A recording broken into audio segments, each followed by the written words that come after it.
Hello students, in our last lecture we have discussed and understand the topic digestion of proteins, digestion of fats, digestion of carbohydrate.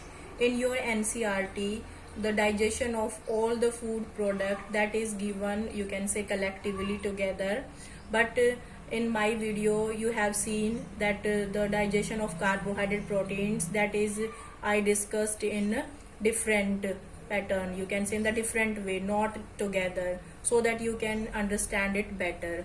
Now we have to discuss the topic absorption.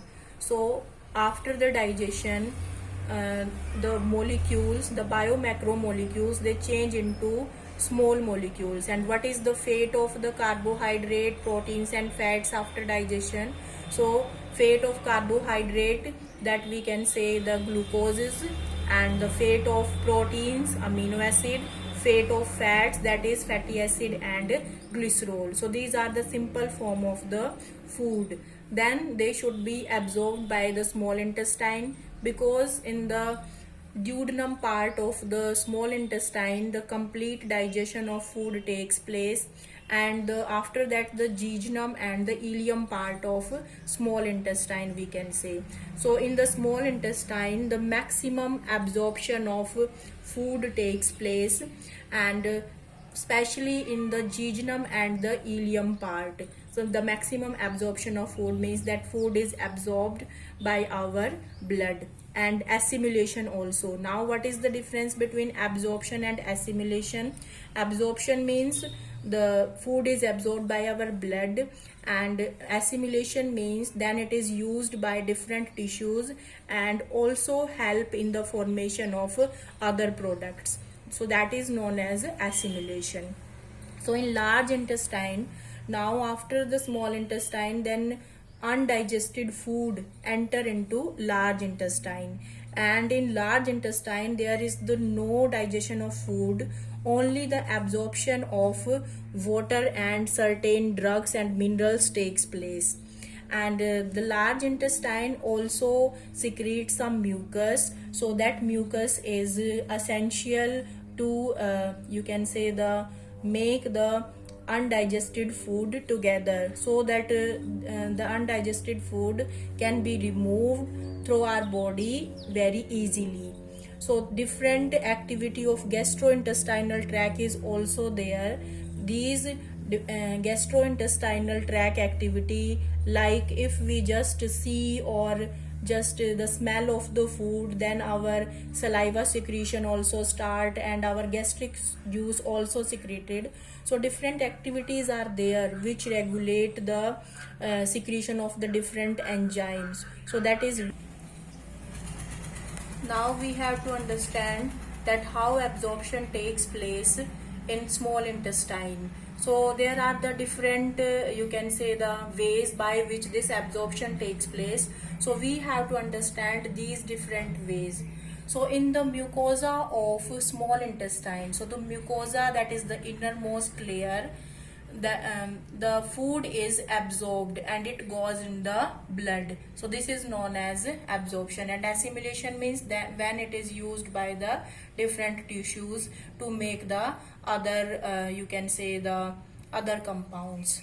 So that is the assimilation. So now how the absorption takes place, there are the different mechanism. First is the simple diffusion, second is facilitated diffusion, third osmosis, and fourth is we can say the active transport. Fourth is the active transport. So that we have to discuss and we have to understand them also. So first is the monosaccharide, because after digestion the monosaccharide that change into glucose. So it takes place, absorption of the monosaccharide that takes place without the use of energy, and this is known as simple diffusion. I think you know what is the definition of diffusion. Diffusion means movement of particles from their higher concentration to lower concentration. Suppose I am just making one line and this line represent the cell membrane. So cell membrane, that is semi-permeable, because it allows some substance to exit, or you can say to enter. Suppose here are the some particles, and the concentration of these particles are higher outside the cell but low inside the cell. So how the this movement takes place? So this movement takes place from outside to inside. You can say, suppose here the 20 particles are there and here the 10 particles. So movement takes place from outside to inside. So this diffusion takes place, you can say, from concentration gradient. Concentration gradient means where the concentration is more, from there the particles move to the low concentration. So you can understand this diffusion in you that is known as the simple diffusion. So there is the no use of energy. So the glucose molecule, the chloride ions, these are absorbed by the simple diffusion. Second is the facilitated diffusion. So there is the only one difference. Facilitated diffusion is the same, but facilitated means if the facility is provided to the carrier molecule, these molecules to go inside, then we can say it is the facilitated diffusion. And in facilitated diffusion also there is the no use of energy. So let us understand this facilitated diffusion with the help of a diagram. Here is the diagram of the cell membrane, and cell membrane that is made up of lipid bilayer and the proteins are inside it. Suppose it is the lipid, these are the lipid molecules, and that is the bilayer of lipid fat molecule. And in this lipid layer, here you can see this red color, it is the carrier protein. And here it is the particle which can move from outside to inside with the help of this carrier protein. So how this carrier protein help, or you can say how this carrier protein provide the facility? We can take the example of this marker. Suppose this marker, that is the carrier protein, and it is the particle which want to move. So firstly it bind with this, and then this carrier protein rotate in this direction and release that particle inside the cell, and then it rotate again. So it is known as facilitated diffusion. I think you understood very well with the help of this example. So in case of facilitated diffusion, the facility is provided by a carrier protein, and the particle that can move, it can bind with this carrier protein and it can move inside the cell. So second, this is the facilitated diffusion. I think you understood. Then the osmosis. So this osmosis, that is also known as passive transport. Passive transport means there will be the no use of energy. So especially in case of water molecule, we have to discuss the osmosis. So osmosis means the movement of the water from its higher concentration to lower concentration. And in osmosis, there is the need of semi-permeable membrane. I think you all understood the simple diffusion, facilitated diffusion, and osmosis. Now, very important topic, that is the active transport. That is very important. Why? Because here, what is the meaning of active?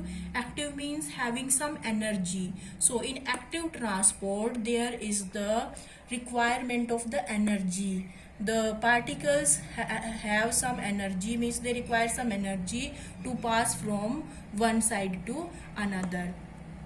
So in case of simple diffusion, facilitated diffusion, and osmosis, you have to remember this thing, that glucose, chloride ion, glucose amino acids, and glucose amino acids in case of this active transport, these are transported from the cell. You can say these are absorbed. So all are generally the same, that is given in your NCERT. Only you have to understand this simple diffusion, facilitated diffusion, and active transport.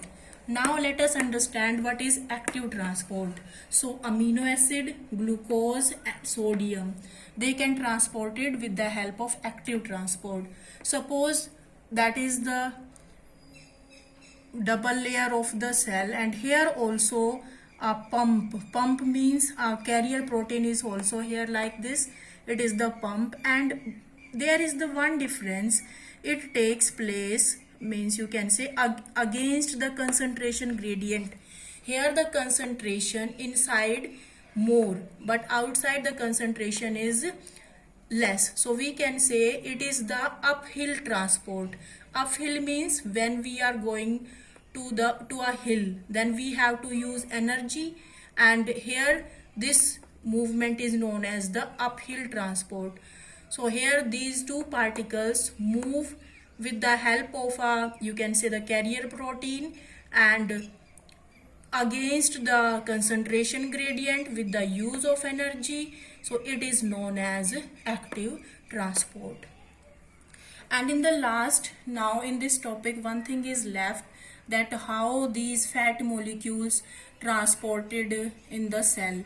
So these fat molecules, these are made up of, you can say, the that is the bilayer of the lipid. These are the lipid molecule having a head and a tail. Fatty acid head they have, and that glycerol tail, and these are hydrophilic head, and these are the hydrophobic tail. So when they are in the, means in the liquid medium, so these head or the tail, these tail region, they you can say they arrange like this, because they are hydrophobic in nature. So they arrange like this and make a structure of droplet, and this droplet is known as micelle. So that micelle, these are the fatty acid molecules. So how they transported in our body, how they transported inside the cell. So firstly they make the micelle, because they are not soluble in case of polar solvent. So they transported in the intestinal mucosa, and when they are in the intestinal mucosa, then they are covered with a protein layer. And when these micelles are covered with a protein layer, then they are known as chylomicron. So mostly this question is asked, what are chylomicron? So we can say when the micelle of the fatty acid covered with a protein layer, then it is known as the chylomicron. Then this chylomicron, that is absorbed by the lacteals of small intestine. Now what are lacteals? Lacteals are the you can say the large lymph vessels which help in the absorption. So these lacteals are present in the diagram of the finger-like projections of villi of small intestine. So I think you understood absorption and assimilation. Thank you.